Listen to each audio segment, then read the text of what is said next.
Hey everyone, it's Adam Ellis and I'm back with another video, and today we're going to be looking at cutoff filters versus master filters.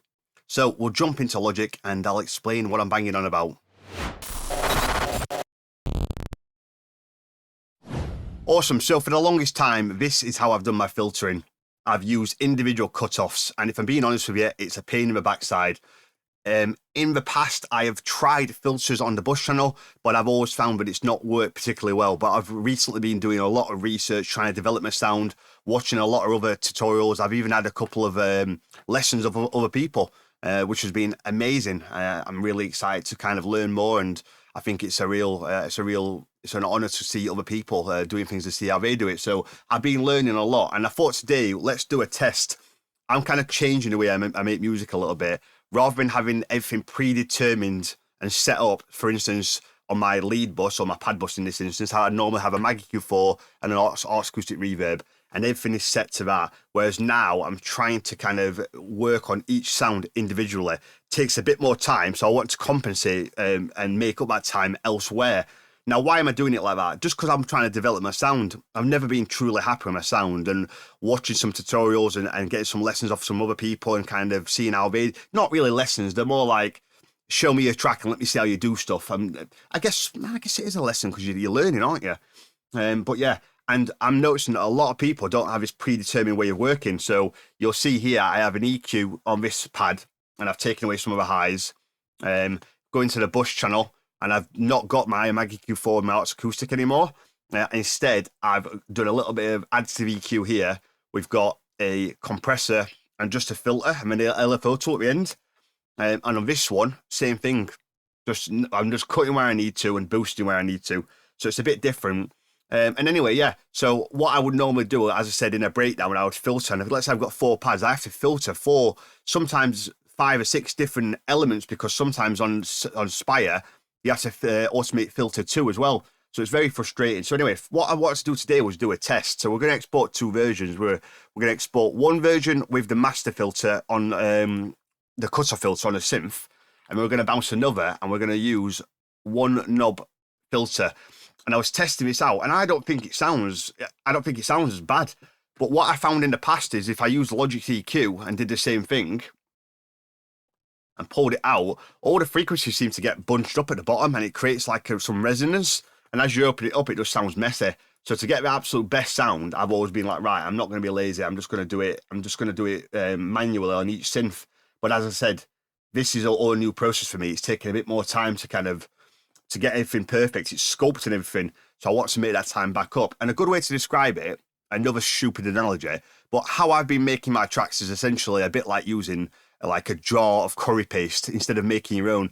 You buy a jar of curry paste, you make a curry, it's predetermined, you can't change it, that's it. Whereas if you make your own curry paste, you can have a bit more fennel, a little less cumin, a bit more spice. So it's a silly analogy, but logically it makes sense. Controlling it yourself makes more sense. So this is a massive endeavor for me, and it's quite a scary process. I'm stripping everything back and starting again, and all my inhibitions tell me, no, that doesn't sound right, put Maggie Q4 on. But then I'm back in that same old jam of everything's predetermined. So I'm going to try and master this, and then I'll put that onto my clients and kind of I need to see how it all works. Right now my system works so very well, and I've been very successful from it, so it's not a bad thing, but can it be better?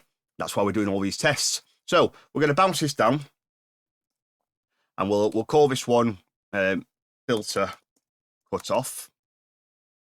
We'll just bounce that to the desktop.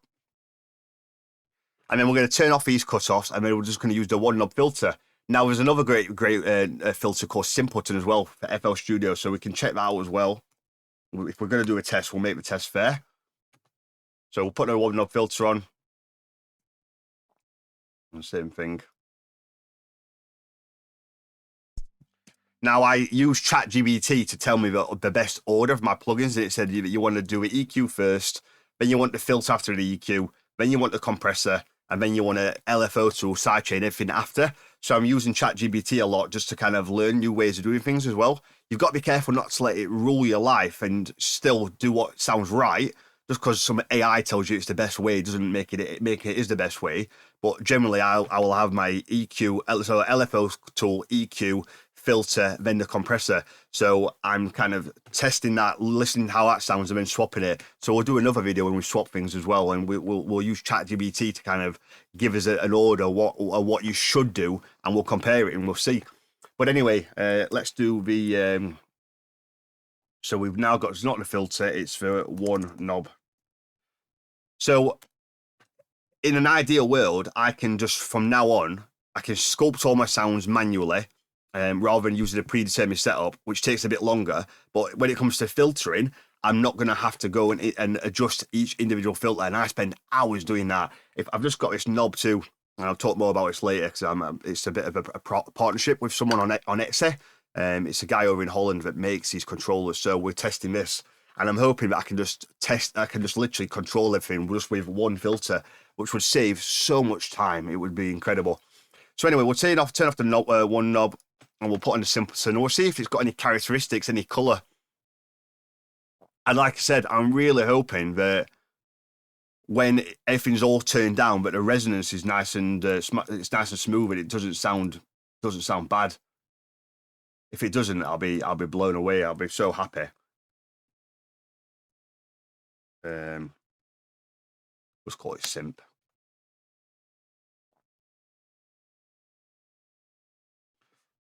Cool. So we've got these. Let's put them in order. These are all my old takes. Tried to do the video like 3 times. It always fails. Okay, so one knob first.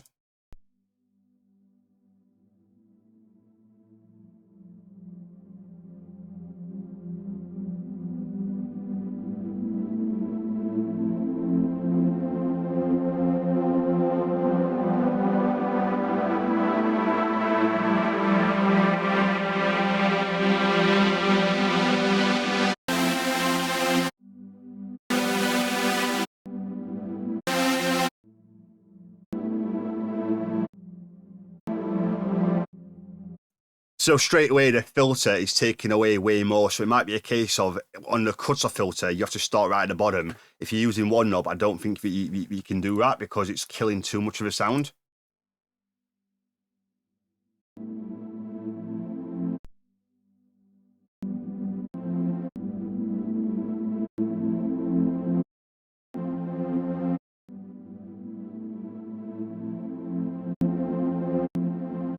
And the simpleton seems to be quieter, so that's quite interesting. So it seems to me that it doesn't actually make too much of a difference. It seems like it might work. The resonance seems okay. So let's just try. We'll get rid of simpleton, because it's, for some reason, it's making it quieter. I don't know why. Everything seems to be okay. So we'll just get rid of that, and we'll just do it with one test. So they both don't seem to be causing much resonance, but I think we just need to start the filter a bit lower. So a bit higher, sorry.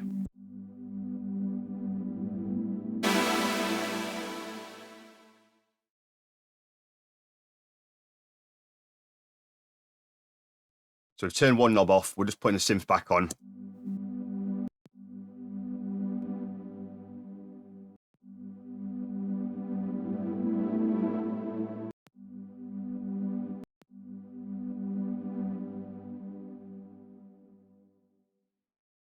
One knob back on.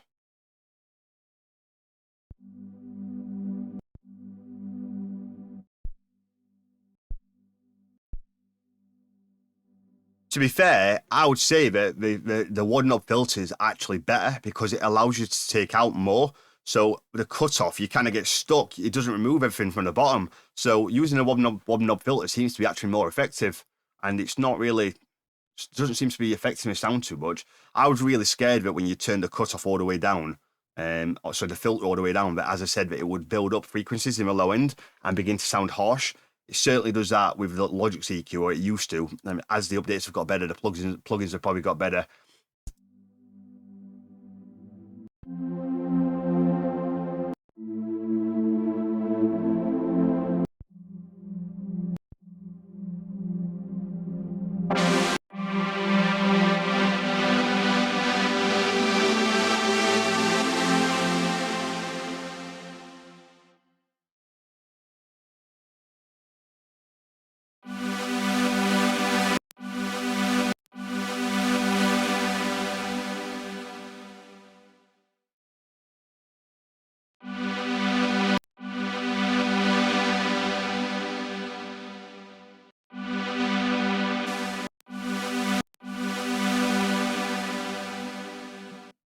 So you can see there when the filter's turned off and we're using a cutoff in this section,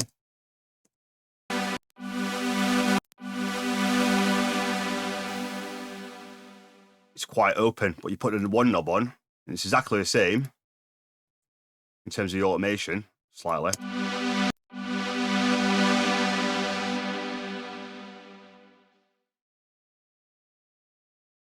And it seems to me that with the one knob on, it's a bit tamer. So again, you might need to just slightly adjust it to match it.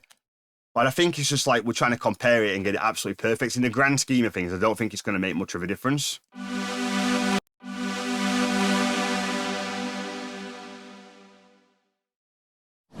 Cool, so just a bit of a fun little test, just trying to see, you know, see if things work differently. And yeah, my conclusion is that the one knob filter is probably a bit of a better filter than using a cutoff. So it definitely makes it a lot easier. Doesn't seem to be building up resonance when you turn the filter down, albeit it does sound a little bit different in terms of where the automation curve has to be. If you're trying to match it the same as a synth, it's not going to work. The automation has to be slightly different. But yeah, I think my conclusion on that is after producing for 17 years, I will no longer be using the filter cutoffs on each individual synth. I'm going to use the one knob filter on the bus channel. And I think for me, that's going to work really well. So yeah, just a bit of a cool test. As always, if you want any information about my lessons, or you want to reach out, you got any tutorial requests, or you want me to listen to your tracks or anything like that, or if you just got any general questions, give me a shout. It's tutorials@rebellousdj.com. Thank you so much, and I'll see you in the next video.